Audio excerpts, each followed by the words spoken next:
माहिर मईशत डॉक्टर खाकान नजीब साहब हमारे साथ मौजूद हैं। डॉक्टर साहब, thank you so much for joining us. Sir, ये कहिएगा कि स्टाफ लेवल मुआहदा तय पा गया है, कितनी अच्छी बात है ये, और अब क्या मईशत हमारी सही राह पर गामजन है? I think this is a comforting thought कि पाकिस्तान ने आईएमएफ का जो पहला रिव्यू है वो कंप्लीट कर लिया है। $700 मिलियन पाकिस्तान को इससे आएंगे। डेट लेना कोई अच्छी चीज़ नहीं है। मुझे मालूम है कि बहुत से लोग कहते हैं ओहो जी ये तो डेट है, तो आप क्यों ऐसा कहते हैं। मैं इसलिए ऐसा कहता हूँ कि ये तकवीत देता है पाकिस्तान के इस वक्त के रिजर्व्स को, जो कि बहुत ज़्यादा कंफर्टेबल पोजीशन में नहीं है। ठीक है। अच्छा डॉक्टर साहब, ये तो मामलात जो हैं वो थोड़े तय पाए हैं, मईशत में थोड़ी बेहतरी आई है, डॉलर जो उड़ान भर रहा था उसने भी ब्रेक लगाई है। क्या लगता है आम आवाम को कोई आने वाले दिनों में रिलीफ मिल पाएगा?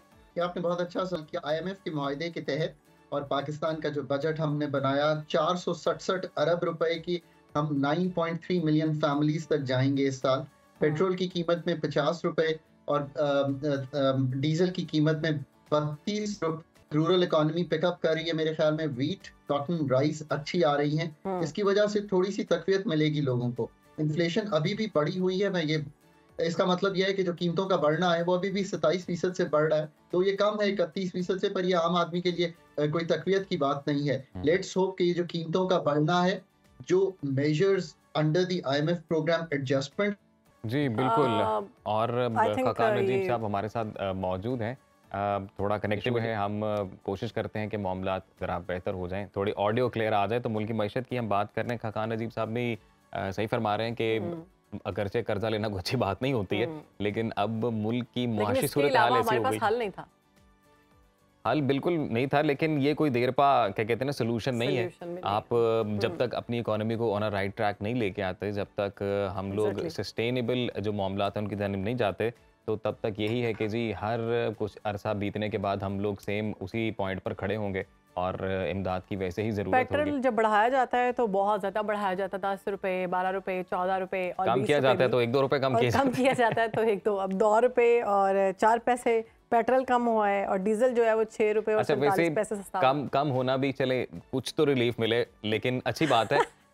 असल जो मसला है वो ये होता है कि जब कीमतें कम होती हैं, आवाम तक वो रिलीफ उस तरह से नहीं आता है। खाकान नजीब साहब हमारे साथ मौजूद हैं जी, उनसे बात कर लेते हैं। खाकान साहब, इससे पहले आप बात कर रहे थे कि जो मईशत जब बेहतर होती है तो उसका असर आम आदमी तक क्यों नहीं पहुंचता है।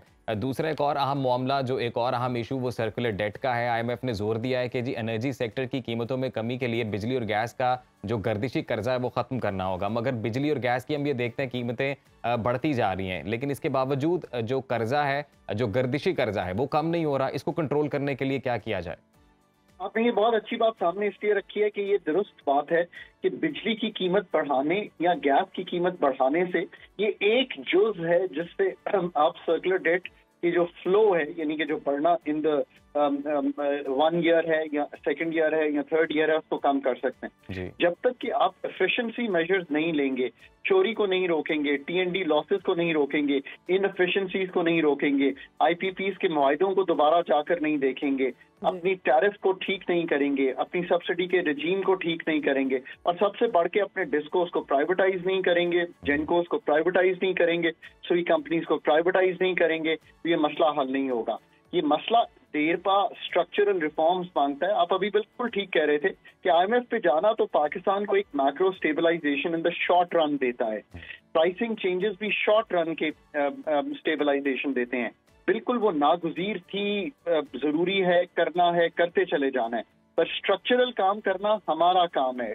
पाकिस्तान के डॉक्टर्स को पाकिस्तान की सर्जरी करनी चाहिए, उन डॉक्टर्स को एम्प्लॉय करना भी हुकूमत का काम है, जैसे कि वो आईएमएफ को एज ए डॉक्टर एम्प्लॉय करती है, और ये सीरियस काम हमें करना चाहिए। अच्छा डॉक्टर साहब, आईएमएफ ने अपने इलामिये में इम्कान जाहिर किया है कि आने वाले दिनों में जो है महंगाई की शरह में कमी आएगी। कैसे कमी आएगी, कितनी आएगी? और दूसरी जानिब नवाज शरीफ की जानिब से ये दावा भी किया गया है कि अगर हमारी हुकूमत खत्म ना होती तो जो डॉलर है वो 40 से 50 रुपए पर होता। तो ऐसा मुमकिन था?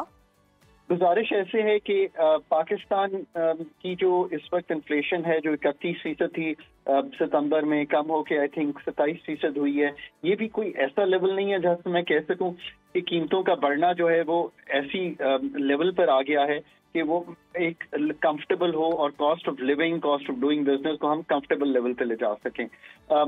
टू गो बैक टू 5 से 7% जो पाकिस्तान में इन्फ्लेशन की शरह है, जो कि एक हम फिक्स करते हैं या हम सोचते हैं एक टारगेट इन्फ्लेशन का, उसमें भी बहुत वक्त लगेगा। अभी भी हमारी जो प्राइसिंग है वो का बढ़ना जो है वो पिछले साल के मुताबिक अगर हम एवरेज आउट करेंगे तो शायद 22, 23, 24, 25 के ऊपर करेंगे। ये भी बहुत बड़ा हुआ है। आई थिंक कंसिस्टेंट मेजर्स लेते रहना चाहिए। इम्पोर्टेड इन्फ्लेशन को संभालना है, लोकल सप्लाईज को बढ़ाना है, लोकल पैदावारी सलाहियत को बढ़ाना है।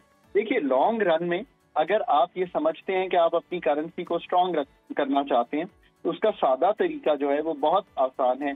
आप अपने मुल्क की पैदावारी सलाहियत को बढ़ाइए, आप दुनिया को चीजें बेचिए, एक्सपोर्ट से डॉलर लाइए। साहब, वक्त की किल्लत है, मैं चाहता हूँ कि क्विकली आप एक जाते जाते जवाब दे दें। एक और बड़ी अहम बात जो IMF जो इनका वफ्द था उन्होंने उठाई और कहा जी कि गवर्नमेंट से कहा है कि return to floating exchange rate. तो फिर हम ये देखते हैं कि जब मार्केट रेट तय करती है तो डॉलर की जो प्राइस है वो ऊपर ही जाती है, या फिर डॉलर होर्डिंग का जो एक ट्रेंड है वो भी सामने आता है।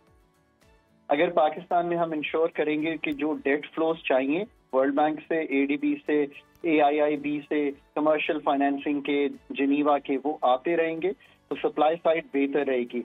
डॉलर एक ऑर्गेनिकली एक बैंड में मूव करता रहेगा पाकिस्तान में और करेंसी रिलेटिवली स्टेबल रहेगी। लेट्स होप कि IMF के पैसों के बाद ये पैसे आएं ताकि डॉलर ऑर्गेनिकली एक कंफर्टेबल इक्विलिब्रियम में, एक कंफर्टेबल लेवल्स पे मूव करता रहे। बहुत शुक्रिया खाखान नजीब साहब, आपने वक्त दिया और इस वक्त जो मुल्क की मौशी सूरत हाल पेश किया और जो सारी टेक्निकलिटीज हैं उसके बारे में बताया ताकि आवाम जो है वो आसानी से समझ सके। आप कहीं भी हो, वक्त कोई भी हो, बाखबर रहिए दुनिया के हालात व वाक़यात से।